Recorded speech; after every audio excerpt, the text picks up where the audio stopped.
I, 19 male, have a form of epilepsy that has needed to be accommodated for my whole life. I don't have seizures every day, but I am on meds, I still get seizures, and I need to be careful about what I look at or do for too long. My mom died when I was 10, and last year my dad remarried. I was still living with him at the time. However, a couple of weeks after the wedding, his wife went into my study space and she broke a photo of my mom and a glass figurine that my mom used to own while cleaning. She apologized for the photo, but brushed off the figurine even though she knew what it was, and she did it because she thought it was ugly. I asked her why she'd gone in there in the first place. She had to go through my room to get to the study space, and she told me she was cleaning and wanted to do something nice. She told me accidents happen, and I asked her how she just happened to break a photo frame holding my mom's photo and a figurine my mom used to own. She told me I was reading too much into it, and that I should be grateful she was willing to even look at anything that belonged to my mom. The fight got so bad that I decided to move out of my dad's house because I didn't trust her with anything of my mom's. I also didn't want to have her to act like she could just go into my room. Dad wanted me to calm down and let him find a replica of the figurine to make up for it. He also wanted to stay, but I told him I would not after her attitude about the figurine and what she said about being grateful she'd look at that stuff. He worried a lot about me, but I moved in with my grandparents so I was safe and had other people there just in case, even though I don't actually need that. He just worries about me in that way. After the incident, I did not like my dad's wife and I kept my distance from her, but he's confided in her about my condition and the stress. She was upset. I never talked to her about it and she's tried to reach out, so I'll fill her in on more about it and its impact on me so she knows better. I've refused. I don't want to discuss my medical information with her or my health. She said we're family and she needs to know what to look out for, and she said I'll need to be around her again sometime or I'll lose Dad, so we should come together and I should let her care for me too. I didn't reply to several of her attempts, and the last time, 4 days ago, I did reply and I told her she's not my parent, she's not my actual family, she's not a person I live with, and she's not my doctor, and none of that is her business. She told me I'm making life difficult and to think more of my dad, who deserves to see us get along and be a family. She also said she deserves to know important stuff like this. Am I the idiot for not telling my dad's wife more about my medical condition and how it impacts me? Not the idiot. She went into your room and study space to snoop. She didn't break anything other than a photo frame holding your mom's photo and a figurine your mom used to own, and then insulted you by saying you should be grateful she looked at the stuff. There's no way I would trust your dad's wife, much less want a relationship with her. Tell your father that you're happy for him, but your medical history is something that he shouldn't share with anyone without your consent. He's just wrong for that. It may have been too much, but I would be seriously concerned about my current wife having any medical information that she could possibly use against OP. After all, current wife wants to erase the past, OP's mom. She could want to erase OP too. I'd think twice about eating there. Agree. How dare she think it's amazing that she puts up with her husband and stepchild having mementos of a late mother and wife? She couldn't even do the bare minimum. She deserves nothing. And if your father won't talk to her about breaking your belongings, then he doesn't deserve a relationship. I just don't understand people like her. OP's dad needs to recognize his part in the events, even if his wife was the instigator of the problems. Please tell him, Dad, stop asking me to move back in. You're choosing her over me. You and her are why I moved out. Had you had my back and told her to stay out of my space and respect my boundaries instead of telling her my business, I would still be living there. I can't trust you or her. Please tell your wife to stop calling me, texting me, and reaching out. She burned whatever relationship we had or might have had. Your only choice to stay in my life is to stop talking about her, trying to get me to talk to her, or anything to do with her. My husband and I are separated and getting a divorce. We have a toddler and a pre-tween. He owns his own business and told me he'd get home at 5:30 or 6 every night. I get home at 6 to 6:30, so I never thought anything about him always getting home before me. I had our toddler in extended care at daycare and our pre-tween in her school's after-school program because I believed he was working. Halfway through the school year last year, I hired a nanny instead of the extended care programs after our oldest had problems with her program.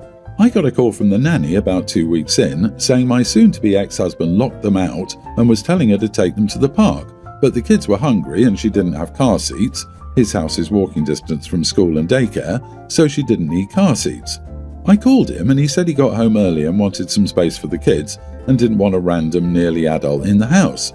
I had to leave work early to let the kids in. While I was talking to the nanny, she told me he was always at home when she got home with the kids and that he was always difficult, demanding that she and the kids stay in one of the kids' rooms, ignoring the kids if they tried to talk to him, getting angry at her for leaving the room for a snack.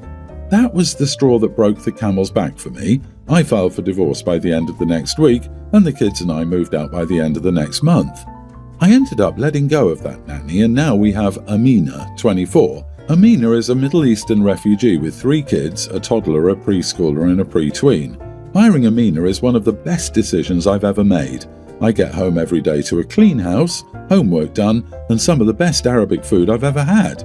I have no idea how she manages to do everything, but having her around means I get to enjoy my time with my kids instead of trying to make dinner, clean up, and get my pre-tween to do her homework.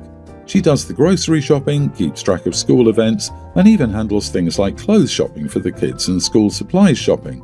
My soon-to-be ex never did any of that. I once left him with the kids for a week while I went on a work trip. They lived on McDonald's and pizza, which wreaked havoc on my older child's stomach. The house was in the worst shape I'd ever seen it. Our toddler at the time ran out of clean clothes, so he bought her new clothes instead of washing her dirty clothes. My soon-to-be ex has been asking about getting back together. He says us being together is better for the kids. I told him he's never thought about what's good for the kids.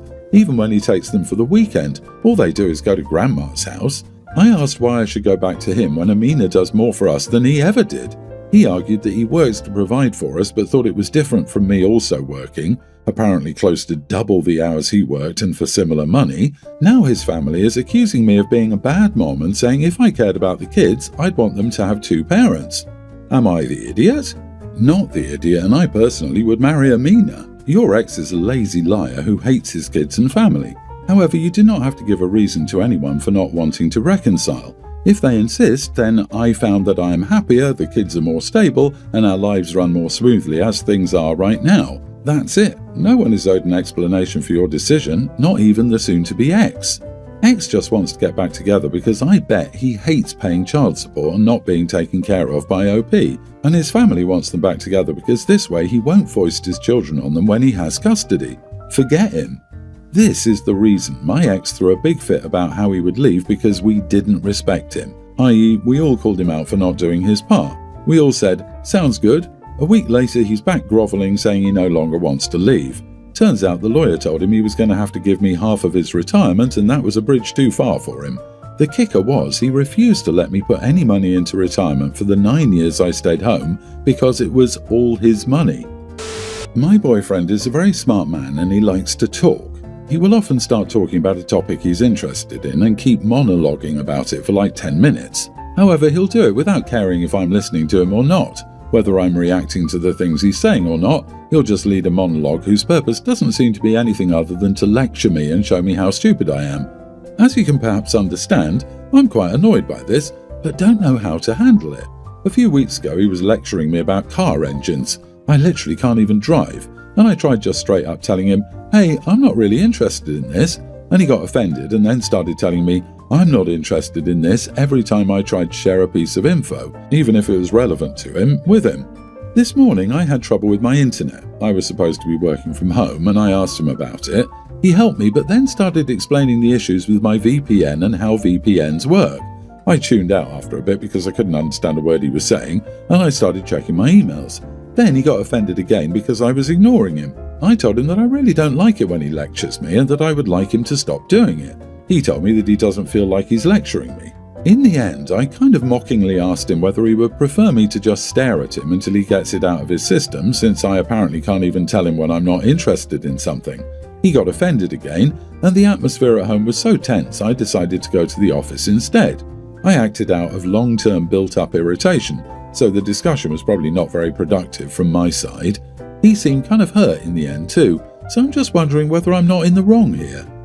Not the idiot. The sound of someone in love with their own voice and knowledge is like nails on a chalkboard for me. I'm sure there are kinder ways to say it, but the fact that he knows you're not interested and keeps going is gross. My dad used to lecture us for, no joke, an average of 1.5 hours when we got in trouble. We stood at attention and he sat. He also gets hurt if another adult tells him they're not interested, but he becomes a bully if he thinks a kid thinks that way. Superiority isn't a good thing. You are the idiot here. I get no one likes to be lectured, but it seems you are literally asking for his help and advice about things, and then switching off once he starts explaining said things. There's a common trend here. Essentially, you're saying, I need XYZ fixing, but I don't give a crap about the details. Just fix it without doing too much talking. Stop asking your boyfriend for help if you specifically hate the way he helps by explaining things to you. Strongly disagree with this take. It's totally fine to set a boundary and tell someone you're not interested. For anyone thinking that's rude, I think it's rude to bombard someone with a chat about something they don't want to hear about, regardless of the circumstances. OP's boyfriend sounds patronizing. However, OP, this is a part of who he is. You are not compatible. You are the idiot for not ending it. My husband and I, both 47, brought one child each into our marriage, his daughter 24 and my son 22. My husband and I have been married for 17 years and we all get along for the most part. The biggest continuing issue is that I make my stepdaughter do more chores, and that's almost always been the case. I work 30 to 40 hours a week and my husband works around 50, so I handle a lot more of the household and childcare. She often complained to her father, who complained to me, but I felt like he agreed more with me because he only mentioned she complained and let it go. The chores were fairly light, even though elementary school, for both of them. When they got to middle school, though, my son started taking advanced placement classes, which had more homework.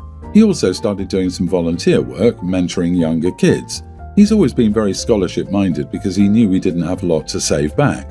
The chores were still pretty even, but on days when his tutoring or mentoring ran late, I did them.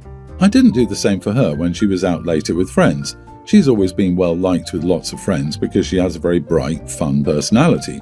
In high school, my son picked up more volunteer hours, college prep and AP classes and got a job. He paid for his extras and she had to earn her allowance. That's when the bigger discrepancy happened. Now he's going into his graduate program, doing research, working 2 part-time jobs and still tutoring on the side. We pay for his housing, food, etc., so he can save some money. She's still very much a social butterfly and I love that she has so many people who love her, but she has no job, no college and isn't trying to get either. We've offered to help her any way we can, but she just says she's too busy, so she has far more chores than him. Apparently she complained more to her father and he's finally decided I need to balance it out more. I don't even know how when my son has so little time and I told him no. They both say I'm being unfair and the more I think about it, the more I don't know. Am I the idiot? Edit, I've requested that she get a job, but then she and her father came to me and told me she would do that when she was ready. Her chores are to sweep, dust when necessary, and wash bedding and towels once a week. Her allowance is $1,000 a month from her father. His chores are to take out the trash, load the dishwasher, and cook his own food. He also helps with outside chores when asked. He declined an allowance because he knows we're trying to save money ourselves and he has a job. I cook, mop, and clean the kitchen and bathroom myself. She's 24 and has no study or job. Her father really thinks that's okay. And then she has the nerve to say she's too busy to do so. Sounds like your parents failed her. She's a legal adult, but she acts like a child. Not the idiot. If her dad insists on this, he can do her part of the chores. You are the idiot. You're setting up both kids for failure. Your stepdaughter isn't ready to get a job because she's getting a generous allowance already. I bet once that allowance is cut off, she'll be ready to get a job. If she wants to keep the same allowance, then she should do more chores. $1,000 a month is close to what I pay a cleaning lady. I understand your son is busy with school, but if he was living on his own, the chores would still be there regardless of how much schooling and work he has. If he was living with a partner in the future, would he expect his partner, who would also work full-time, to do his chores for him? Yeah, she gets $1,000 a month to sweep, dust and wash bedding. Sounds like you have a husband problem more than a stepdaughter problem. He's allowing her to be a freeloader. You need to talk to him, get him on the same page, and then go to her. She and her father shouldn't be presenting a united front to you. You and your husband should be presenting a united front to her.